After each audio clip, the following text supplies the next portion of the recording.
za kutizama katika ligi kuu ya Uingereza msimu huu. Msimu wa mwaka wa 2006 hadi 27 wa ligi kuu ya Uingereza umeshang'oa nanga katika wikendi hiyo iliyopita baada ya timu kukamilisha maandalizi yao kwa ajili ya mashindano hayo. Hii inajumuisha kila kitu kuanzia kuwasajili wachezaji wapya hadi kuandaa mechi za maandalizi ya msimu ya kufuatilia hali ya wachezaji wao walioumia au kuugua. Arsenal ilitoa ubongo wa ligi kuu hiyo ya msimu uliopita mwaka jana kwa mara yao ya kwanza katika kipindi cha miaka takriban 22, na timu hiyo itakuwa ikilenga kutoa taji hilo kwa mara ya pili mfululizo na kufuata nyayo za Manchester City ambayo ilitoa mashindano hayo kwa karibu miaka 10 chini ya Pep Guardiola. Kwa upande mwingine, timu nyingine kama vile Liverpool, Manchester City ambazo zimewahi kutoa ubingwa huo hapo awali, nazo zitafanya kila liwezalo ili kurejea kwenye kundi la timu zinazowania taji hilo.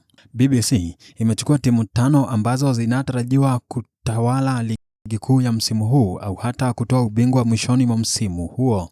Karibu katika makala haya ya video hii hapa YouTube. Ni wasia wangu kukusihi kwamba uweze kujisajili katika kituo hiki ili kila wakati video nyingine kama hii itakapokuwa inatokea uwe wa kwanza kujulishwa. Katika video hii tutaangazia timu 5 ambazo zinatarajiwa kuchukua usukani ukija ni uongozi wa ligi hii ya mwaka ya msimu huu inayoanza. Karibu katika makala haya kama yalivyoandaliwa na BBC. Karibu. Arsenal inatarajia kuendeleza juhudi zake za msimu uliopita ili kutoa ubingwa wa ligi kuu kwa mara yao ya kwanza katika kipindi cha miaka 22. Inatarajiwa kuwa timu yenye ushindani mkubwa katika ligi hiyo, ikizingatiwa mabadiliko yaliyotokea miongoni mwa timu kubwa hasa katika nyanja ya ukocha.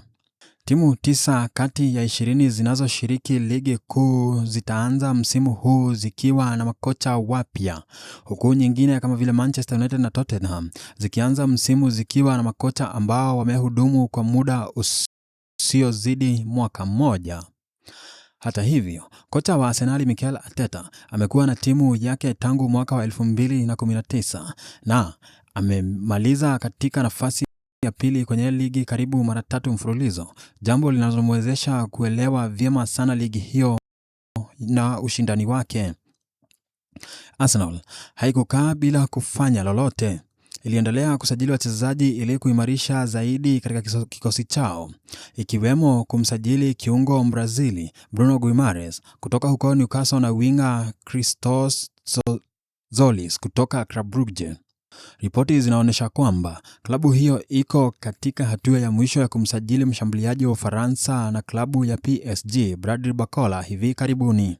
Chelsea ni timu nyingine ambayo haitaonyesha mchezo. Chelsea ambao wamemsajili Xabi Alonso wana nafasi sawa na klabu nyingine ndogo ambazo zitashiriki mashindano yoyote ya Ulaya mbali na ligi kuu ya Uingereza.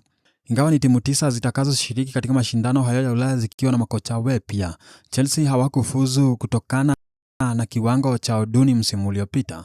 Kwa sababu hiyo, viongozi wa klabu hiyo walichukua hatua ya kufanya marekebisho ya kimuundo, wakianzia kwa kumleta kocha mpya Alonso ambaye hapo awali alinoa makali Bayern Leverkusen na Real Madrid. Hata hivyo, hakupata fursa mwafaka huko Real Madrid, jambo lililosababisha aondoke huko mapema. Katika jitihada hizo za kujenga upya timu hiyo ya Chelsea, wamemsajili wachezaji kadhaa akiwemo Marco Prestra kutoka huko Atlanta na Morgan Rogers ambaye aliweka rekodi ya kuwa mchezaji ghali zaidi wa England pamoja na beki Marcellus Lacroix kutoka huko Crystal Palace. Kwa upande mwingine, wamewasajili wachezaji wenye uzoefu kama vile Danny Welbeck kutoka huko Brighton na Jordan Henderson kutoka Brentford baada ya mkataba wake kumalizika.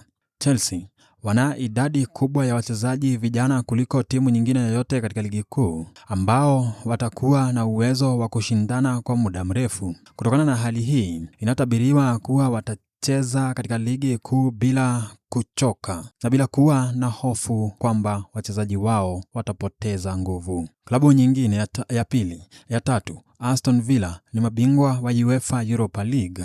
Hawa Aston Villa ndio mabingwa wa ligi hiyo ya UEFA ya mwaka wa 2026 baada ya kuifunga SC Freiburg mabao 3-0.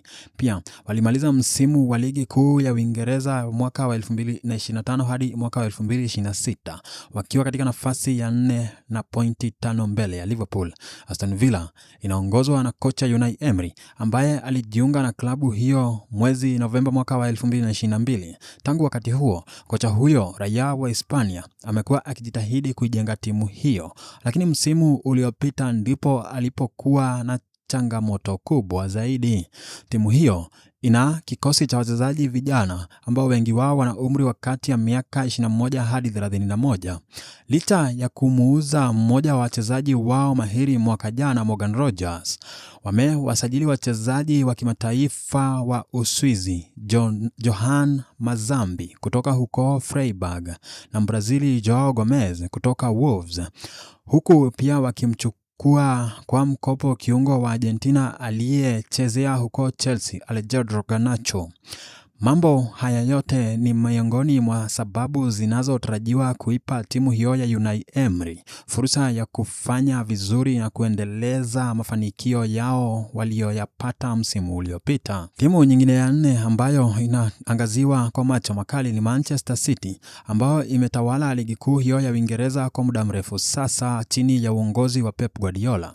Ingawa inatabiriwa kuwa huenda ikakumbwa na changamoto kubwa, walimpoteza kocha wao Pep Guardiola, lakini wakampata Enzo Maresca kama mrithi wake. Ingawa kocha huyo alishindwa kufanya vizuri katika klabu hiyo yake ya awali ya Chelsea, kiungo wao mwenye ushawishi mkubwa Bernardo Silva naye aliondoka msimu huu na bado hawajatangaza mrithi wake. Hata hivyo, mchezaji mwenye ushawishi mkubwa zaidi ambaye ni Rodri, ambaye anawaniwa vikali na klabu ya Real Madrid na Barcelona. Erling Haaland huyo naye pamoja na Umar Marmoush na winga wa timu hiyo Antonio Semenyo, ambao pia walimsajili katika nusu ya pili ya msimu huo uliopita. Wao ni wachezaji wanaotarajiwa kufanya makubwa katika timu hiyo katika msimu huu unaokuja.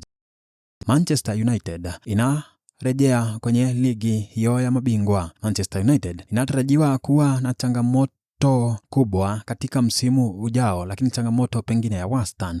Hii inafuatia juhudi za timu hiyo chini ya kocha Mikel Carrick ambaye alichukua mikoba hiyo mwezi Juni wa mwaka huu baada ya kufukuzwa kwa kocha huyo wa zamani Ruben Amorim.